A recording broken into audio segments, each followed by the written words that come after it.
الحمد لله نحمده ونستعينه ونستغفره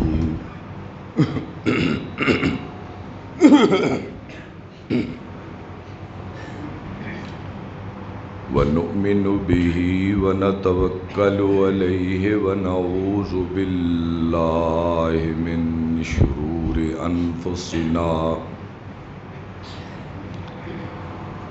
ومن سيئات أعمالنا من يهده الله فلا مضل له ومن يضلله فلا هادي له وأشهد أن لا إله إلا الله وأشهد أن محمدًا عبده ورسوله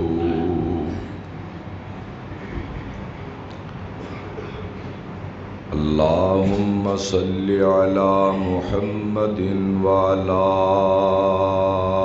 آل محمد كما صليت على إبراهيم وعلى آل إبراهيم إنك حميد مجيد اللهم بارك على محمد وعلى آل محمد كما باركت على إبراهيم وعلى آل إبراهيم إنك حميد مجيد أما بعد فإن خير الحديث كتاب الله وخير الهدي هدي محمد صلى الله تعالى عليه وآله وسلم وشر الأمور محدثاتها وكل محدثة بدعة وكل بدعة ضلالة وكل ضلالة في النار إن الله يأمر بالعدل والإحسان وإيتاء ذي القربى وينهى عن الفحشاء والمنكر سبحان ربك رب العزة عما يصفون وسلام على المرسلين والحمد لله رب العالمين آمین۔ بے شک اللہ حکم دیتا ہے عدل کرنے کا اور احسان کرنے کا۔ اللہ رب العزت کی حمد و ثنا اور نبی پاک صلی اللہ تعالی علیہ وآلہ وسلم کی مبارک ذات پر درود و سلام کے بعد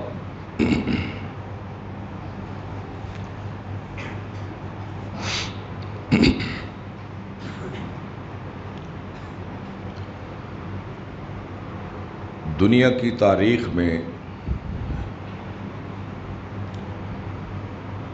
جن معاشروں نے ترقی کی ہے اور بلندی حاصل کی ہے اور جن معاشروں کو استحکام ملا ہے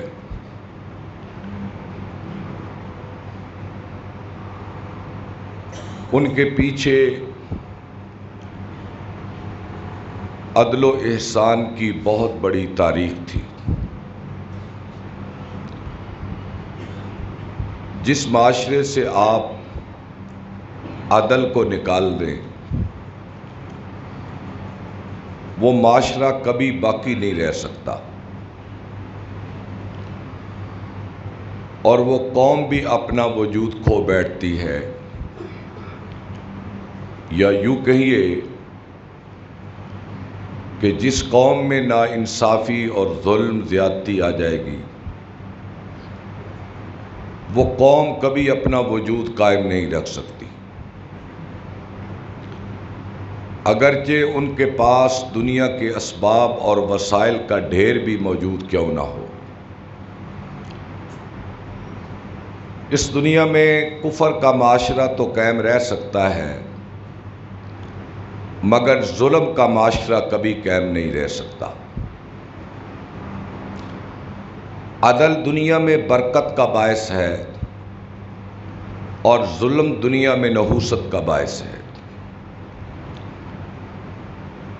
بلا تفریق کہ دنیا میں عدل کافر قائم کرے یا مسلمان، اللہ کی ذات ان کو دنیاوی اسباب میں ضرور برکت عطا کرتی ہے۔ امام ابو داؤد رحمۃ اللہ علیہ نے اپنی کتاب میں ایک واقعہ لکھا ہے کہ ایک عباسی بادشاہ کے خزانے میں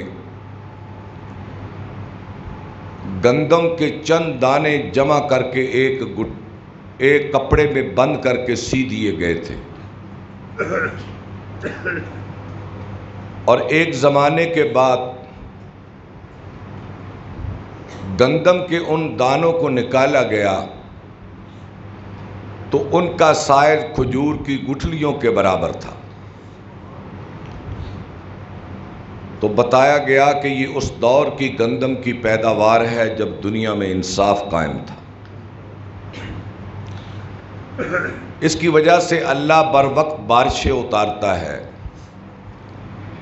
موسم انسانوں کی مرضی کے بنتے ہیں، ہوائیں اچھے رخ پہ چلتی ہیں، اور معاشرے کا زہر جو ہے اسے ہمیشہ کے لیے نکال کے رکھ دیا جاتا ہے۔ آپ صلی اللہ علیہ وسلم کی آمد سے پہلے عرب اور پوری دنیا جس ظلم اور زیادتی کا شکار تھی وہ سب جانتے ہیں کہ عرب میں کوئی قاعدہ نہ تھا، کوئی قانون، کوئی ضابطۂ حیات نہ تھا، کوئی عدالت، کوئی کچہری نہ تھی، کوئی وفاق نہ تھا۔ جس کی لاٹھی اس کی بھینس کا قانون تھا، طاقتور کمزور کو کھا جاتا تھا، جس کے ہاتھ جو لگتا وہ لے اڑتا تھا، اور کوئی احتساب معاشرے میں نہیں تھا، جس کی وجہ سے وہ لوگ طوائف الملوکی میں بٹ گئے، قبائل کی زندگی اختیار کر لی، اور کمزور قبیلے کو طاقتور قبیلے کا حلیف بن کر رہنے کے بجائے کوئی چارہ نہ تھا۔ لیکن جب اسلام سلامتی کا دین آیا اور اپنے خوبصورت پیمانوں کو لے کر عدل کے ساتھ اس نے اپنی حکومت کو قائم کیا، تو عرب کا وہ معاشرہ جو نبی پاک صلی اللہ علیہ وسلم نے قائم فرمایا، اس کی فیوض و برکات کو رہتی دنیا تک دنیا اپنی آنکھوں سے دیکھتی رہے۔ اور ہمارے نبی مکرم صلی اللہ علیہ وآلہ وسلم نے مدینے کی اس چھوٹی سی ریاست میں عدل کا جو پیغام دیا، اس میں یہ جملہ رہتی دنیا تک باقی رہے گا کہ جب بنی مخزوم کی ایک عورت نے چوری کی، اور بنی مخزوم قریش کا ایک طاقتور اور معزز قبیلہ تھا، جس قبیلے سے ابو جہل اور خالد ابن ولید جیسے لوگ تھے، تو اب قریش کے لوگوں نے اسے بڑی توہین سمجھا کہ اگر بنی مخزوم کی ایک عورت کا ہاتھ چوری کے جرم میں کاٹ دیا جائے تو بنی مخزوم کی ناک ہمیشہ کے لیے کٹ جائے گی۔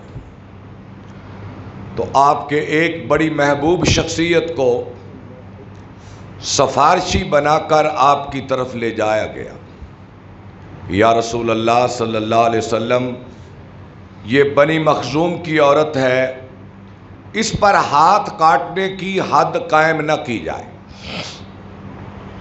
تو آپ نے اس وقت جو تاریخی جملہ کہا تھا، آج تک ہمارے پاس اور دنیا کفر کے پاس وہ جملہ نبی رحمت صلی اللہ علیہ وسلم کا آج بھی موجود ہے۔ آپ نے فرمایا، لو سرقت فاطمۃ بنت محمد لقطعت یدہا، تم تو بنی مخزوم کی ایک عورت کی بات کرتے ہو کہ اس کا ہاتھ نہ کاٹا جائے، مجھے اس پروردگار کی قسم جس کے ہاتھ میں میری جان ہے، اگر میری بیٹی فاطمہ بھی چوری کرتی تو میں اس کا بھی ہاتھ کاٹ دیتا۔ اب اس حضور کے فرمان کے بعد کیا مجال تھی کسی خلیفے کی، کیا جرت تھی کسی امیر المومنین کی، کیا جرت تھی کسی قاضی یا قاضی القضات کی کہ وہ انصاف کو اپنی مرضی سے کرے، یا وہ انصاف کو اپنی خواہش کے تابع کر کے کرے؟ کسی رشوت کی بنیاد پر، کسی سفارش کی بنیاد پر، کسی تعلق کی بنیاد پر، یا کسی رشتے کی بنیاد پر کوئی قاضی فیصلہ کرے، اسلام میں یہ کسی کی مجال اور جرت نہیں تھی۔ میں زیادہ لمبی باتوں میں نہیں پڑتا۔ عدل فاروقی، عدل عمر ایک ضرب المثل ہے، جیسے حسن یوسف ایک ضرب المثل ہے، اس طرح عدل فاروقی اور صداقت صدیقی اور سخاوت عثمان اور جرأت علی رضی اللہ تعالی عنہم یہ ایک ضرب المثل بن گئی۔ تو حضرت عمر رضی اللہ تعالی عنہ نے اپنی زمانہ خلافت میں جس عدل کو قائم کیا، جس انصاف کو قائم کیا، وہ رہتی دنیا تک ایک مثال تھی، ہے اور رہے گی۔ اور انہوں نے یہ نہیں دیکھا کہ یہ مسلمان ہے، یہ قریشی ہے، یہ مہاجر ہے، یہ بڑے ایمان والا ہے، اس کی زیادہ خدمات ہیں، اور یہ کمزور ہے، یا یہ عجمی ہے، یا یہ دور دراز کا رہنے والا ہے، یا یہ نو مسلم ہے۔ نہیں، عدل فاروقی کی بارش کا قطرہ دنیا کے ہر انسان تک پہنچتا تھا، چاہے وہ طاقتور تھا یا کمزور تھا۔ جب دنیا میں فیصلے آنکھوں کے اشارے سے ہوں یا لوگوں کی حیثیت کے مقابلے میں دیے جائیں، تو اللہ کی ذات نہ اس قاضی کو رہنے دیتی ہے، نہ اس معاشرے کو رہنے دیتی ہے، نہ اس حاکم کا وجود رہتا ہے، اور نہ ہی وہ خلیفہ جتنا بھی طاقتور ہو دنیا میں قائم رہ سکتا ہے۔ حضرت عمر رضی اللہ تعالیٰ عنہ کے زمانے میں، زمانہ خلافت میں، حضرت عمر بن عاص رضی اللہ تعالیٰ عنہ، بہت بڑا نام ہے تاریخ اسلام کا، عمر بن عاص، جنہیں فاتح مصر بھی کہتے ہیں۔ فتح مصر کے بعد انہیں مصر کا عامل مقرر کیا گیا، یعنی گورنر، اور ان کا بیٹا بھی وہاں تھا۔ اور یقیناً ایک عامل اور ایک گورنر کا بیٹا، تو اس نے ایک روز ایک مصری کے ساتھ گھوڑ دوڑ کی۔ عمر بن عاص کے بیٹے نے اور ایک عام مصری شہری نے گھوڑے دوڑائے۔ عرب میں یہ رواج تھا، گھوڑے دوڑانا، اونٹ دوڑانا۔ تو گھوڑا دوڑاتے دوڑاتے مصری کا گھوڑا آگے نکل گیا اور گورنر کے بیٹے کا گھوڑا پیچھے رہ گیا۔ گورنر کا بیٹا جب ہارا تو اس نے اپنی توہین محسوس کی۔ اس نے گھوڑے سے اترتے ہی اس عام مصر کے شہری کے منہ پہ تھپڑ مار دیا، اور اس تھپڑ کی کوئی دلیل نہیں تھی. یہ ایک ظلم تھا، ایک زیادتی تھی، ایک طاقتور کی کمزور پہ زیادتی تھی. اس نے تھپڑ کھایا اور آرام سے بیٹھ گیا. احتجاج کرتا تو کہاں کرتا، اور مقابلے میں تھپڑ مارتا تو کیسے مارتا؟ وہ گورنر کا بیٹا تھا، یہ عام شہری تھا. لیکن مصر تک کہ ایک عام شہری کے اندر یہ احساس موجود تھا کہ وہ خلیفہ رسول جو مدینۃ الرسول میں ہے، اس کا انصاف جہاں تک اس کی حکومت ہے وہاں تک اس کے شوہرے ہیں. اور ایک عام شہری محسوس کرتا تھا کہ جب میں امیر المومنین کے دروازے پہ دستک دوں گا تو مجھے انصاف ملے گا. چلا مصر سے اور پہنچا مدینۃ الرسول صلی اللہ علیہ وسلم، اور آ کر عرض گزار ہوا. چونکہ ان کے دروازے پہ کوئی دربان نہیں ہوتا تھا، جہاں سے جو فریادی فریاد لے کر آتا اس کی فریاد کو سنا جاتا تھا. پہنچا اور عرض کی، امیر المومنین میں مصر سے آیا ہوں اور ایک عام شہری ہوں، اور میرے ساتھ زیادتی ہوئی ہے، فریاد لے کے آیا ہوں، ظلم ہوا ہے. اور اس نے اپنا سارا قصہ بیان کیا. جب امیر المومنین نے یہ قصہ سنا تو ان کا چہرہ غصے سے تبدیل ہو گیا، اور ایک پیغام رساں کو دوڑایا مدینے سے، کہا پہنچو مصر میں، اور عمرو بن عاص کو اور اس کے بیٹے کو دونوں کو حاضر کیا جائے مدینے کے اندر. اتنی سی شکایت پر لایا جائے. باپ بیٹے آئے، باپ اور بیٹا دونوں حاضر ہوئے. عمرو بن عاص کو آپ نے اپنے دائیں جانب بٹھایا اور ان کے بیٹے کو اپنے سامنے کھڑا کیا، کیونکہ وہ ملزم تھا، اور مدعی کو بھی ان کے ساتھ کھڑا کیا. باپ کی موجودگی میں امیر المومنین رضی اللہ تعالی عنہ نے بات دریافت کی. جب بات پوچھی تو وہی نکلی. والتفت عمر بن الخطاب الى عمرو بن العاص. عربی میں التفات کہتے ہیں ترچھی نگاہ سے دیکھنا، ٹیڑھی نگاہ سے دیکھنا. یوں حضرت عمر نے حضرت عمرو بن العاص کی طرف دیکھا اور فرمایا، متی استعبدتم، کہ اے عمر بتاؤ کب تک تم نے خدا کے بندوں کو غلام بنا رکھا ہے؟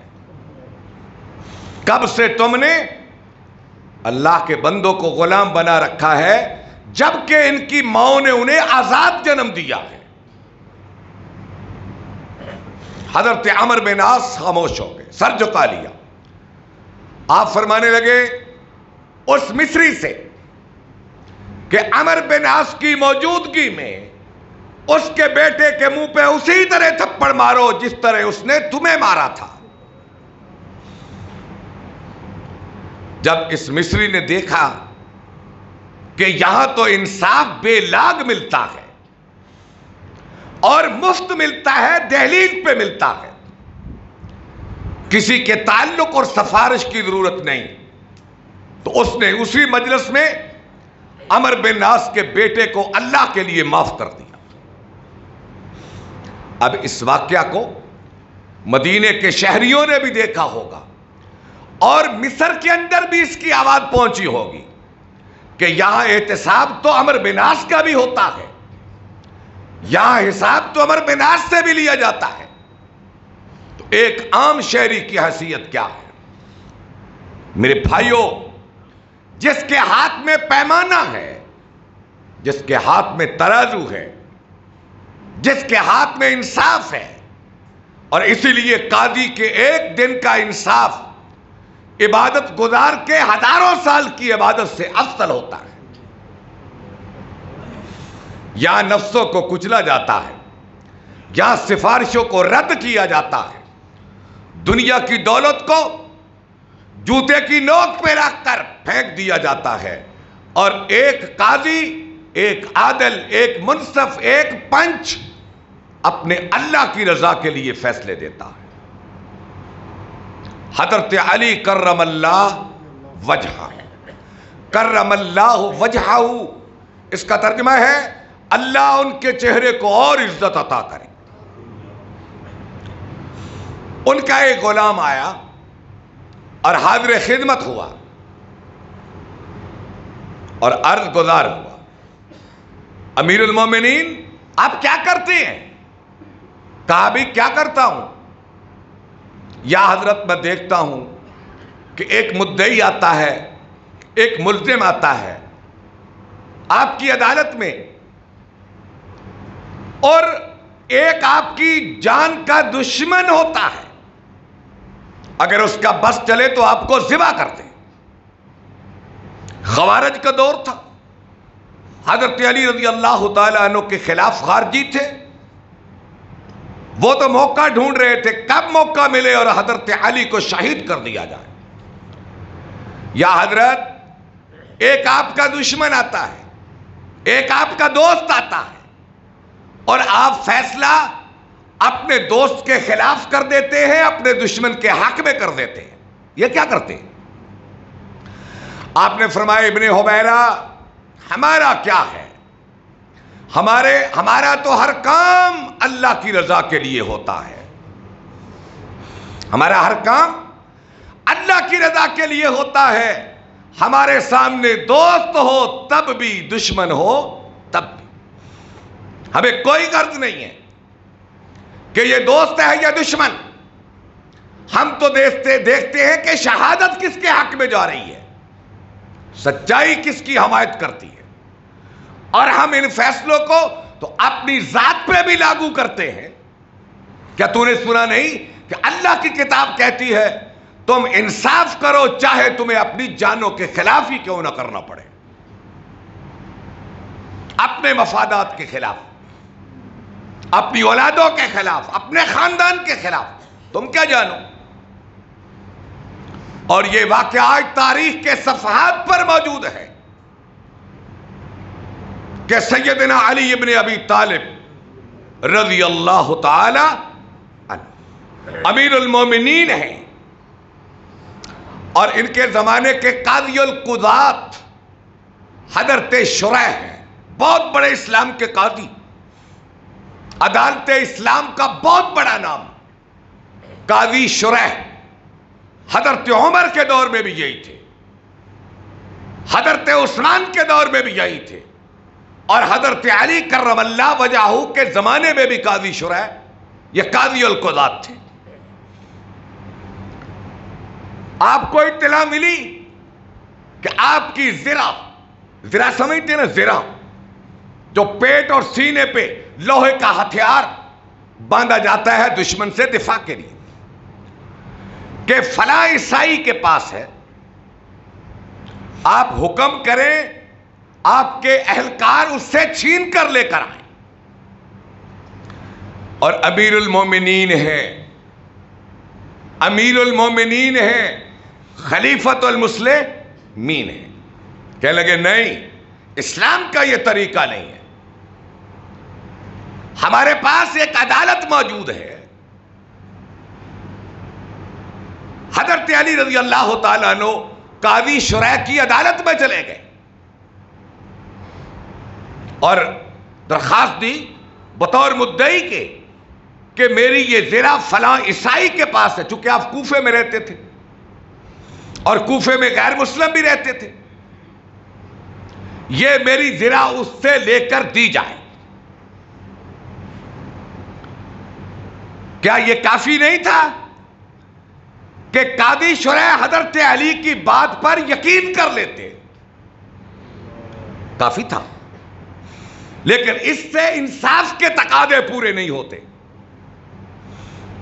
اس ملزم کو بلایا، ہاں بھائی اور سیدنا علی ابن ابی طالب بھی عدالت میں موجود ہیں، یہ عیسائی بھی موجود ہے، اور زرا اس کے پاس ہے، لے کر عدالت میں آیا۔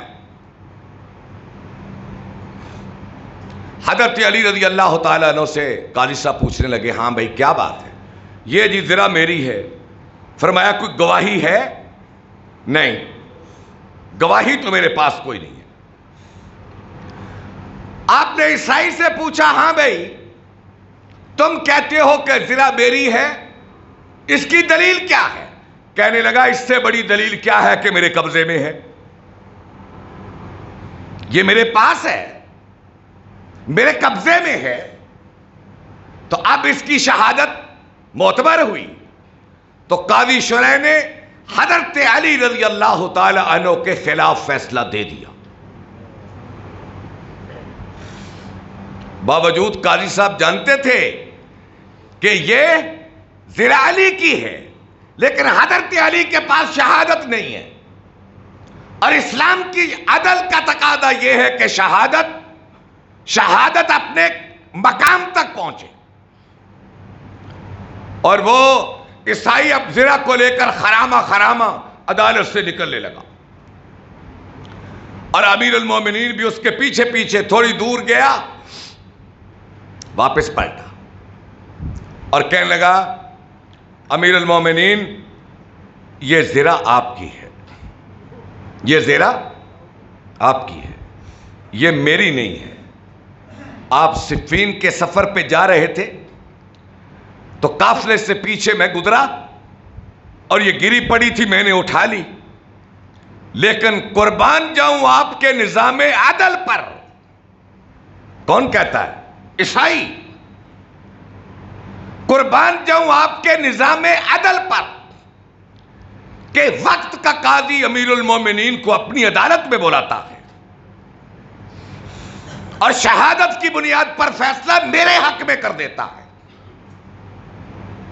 اور امیر المومنین کے چہرے پہ بال بھی نہیں پڑتے، وہ محسوس بھی نہیں کرتے کہ میری توہین کی گئی ہے، اور اس نے خوشی خوشی فیصلہ قبول کر کے واپس چل دیے۔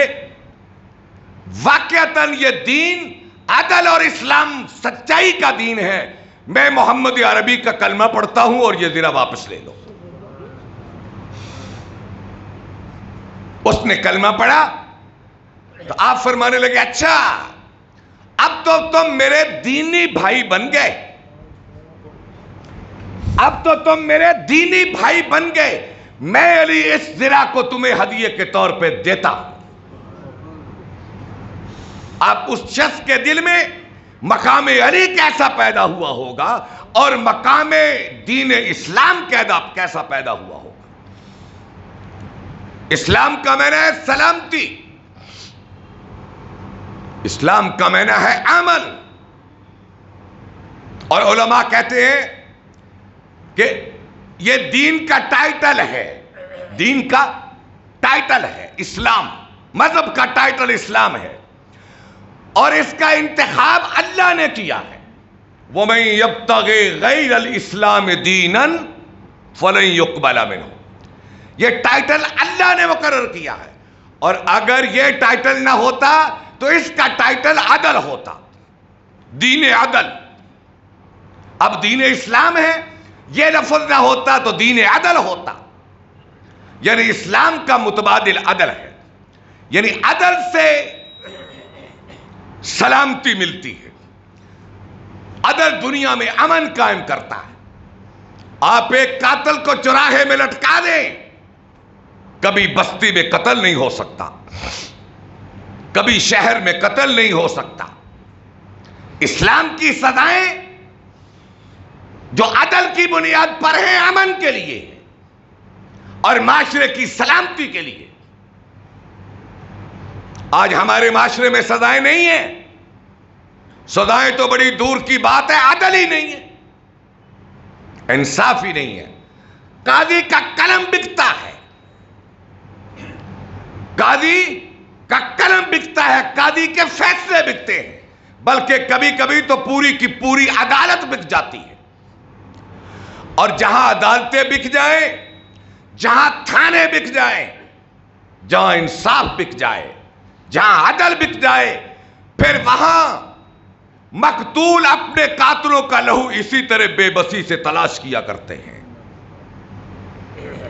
جیسے آج ہمارے معاشرے میں آپ دیکھیں، آج کسی کا مال محفوظ نہیں، کسی کی عزت محفوظ نہیں، کسی کی جان محفوظ نہیں، کسی کا احترام موجود نہیں۔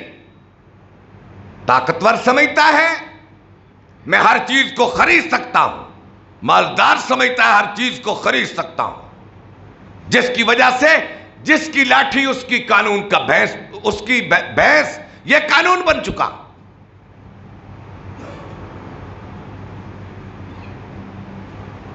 حضرت عمر رضی اللہ تعالیٰ عنہ ان کے عہد خلافت میں سلطنت غسان کا ایک شہزادہ مسلمان بن کے آیا، مسلمان ہو گیا، جس کا نام جبلہ ابن اہم تھا۔ شہزادہ بڑی ان کی قدر کرتے، ساتھ رکھتے، بگڑا ہوا تھا تو کعبے کا طواف کر رہا ہے،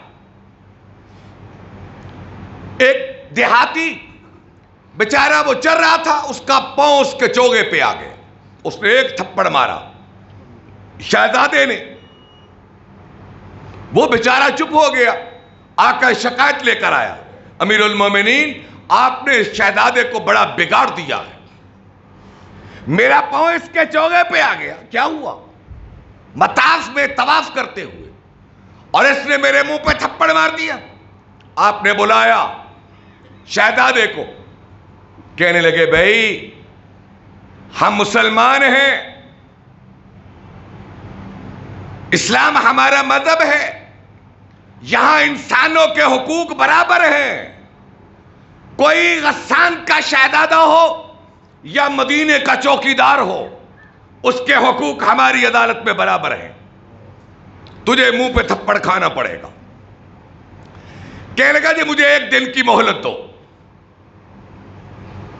لے لو، کہا یا راضی کرو یا منہ پہ تھپڑ کھانا پڑے گا۔ راتوں رات مرتد ہو کر سلطنت غسان کی طرف چلا گیا اور اپنی قوم سے کہنے لگا عجیب مسلمان ہیں مدینے کے، جہاں ایک چوکیدار اور ایک شہزادے کے حقوق برابر ہیں۔ یہ نقص نظر آیا اس کو اسلام میں۔ آپ عدالتوں کو چھوڑیں، حکومتوں کو چھوڑیں، معاشروں کو چھوڑیں، آپ اپنے قبیلے کی زندگی میں دیکھ لیں، آپ کے قبیلے کا سردار، آپ کے گاؤں کا سردار، آپ کے شہر کا سردار، دو آدمیوں کا پنچ ثالث، اگر وہ فیصلہ درست نہ ہو تو ایسی ہمیشہ کے لیے جنگ چھڑ جاتی ہے جو خون کے بغیر کبھی بند نہیں ہوتی۔ آپ دو بیٹوں کے درمیان بے انصافی کر کے دیکھ لیں، آپ دو ملازموں کے درمیان بے انصافی کر کے دیکھ لیں، امن نہیں ملے گا۔ آپ اپنی بساط کے مطابق انصاف کریں، آپ کے بیٹے ہوں تب بھی، آپ کے ملازم ہوں تب بھی، اللہ نے آپ کو ثالث بنایا ہے تب بھی۔ اور جس معاشرے میں یہ حال ہو جو آج ہمارے معاشرے میں ہے، ذرا نظر دوڑا کر تو دیکھو، ایک کلرک سے لے کر کلرک، ایک ڈی سی تک انتظامیہ میں دیکھ لیں، ایک چھوٹے جج سے لے کر بڑے تک، الا ماشاءاللہ یہ جو نظام موجود ہے ان میں کچھ لوگ ہیں جن کی وجہ سے نظام موجود ہے، اور جب یہ حالات ہوتے ہیں پھر نہ عزتیں محفوظ ہوتی ہیں، نہ مال محفوظ ہوتے ہیں، نہ جانیں محفوظ ہوتی ہیں۔ میں نے کئی بار یہ ذکر کیا ہے، آپ دیہاتوں میں، شہروں میں دیکھ لیں، یہ جو قتلوں کی ایک داستان چلتی ہے، 20 سال 30 سال 40 سال، 4 نسلیں قتل ہو رہی ہیں، اس کے پیچھے پولیس اور عدلیہ اس کی ذمہ دار ہوتی ہے۔ جہاں اس کے بہت سارے عوامل ہیں، بہت سارے محرکات ہیں، دین سے دوری، جہالت، معاشرے کا ستم، سوسائٹی کا جبر، یہ ساری چیزوں ملنے کے ساتھ ساتھ ہماری عدلیہ اور انتظامیہ اس کی ذمہ دار ہے۔ اس لیے میرے بھائیوں، ہم مسلمان ہیں، اسلام ہمارا مذہب ہے، اور ہمیں اپنی بساط کے مطابق اللہ نے ہمیں جہاں بٹھایا ہے، ہم اپنے ماننے والوں کو عدل دیں، انصاف دیں، اور وہ بھی احسان کے ساتھ۔ عدل احسان کے ساتھ اور ہوتا ہے، اور تنہا عدل اور ہوتا ہے۔ اللہ سے دعا ہے اللہ ہمارے اعمال افعال کی اصلاح فرمائے۔ وآخر دعوانا ان الحمد للہ رب العالمین۔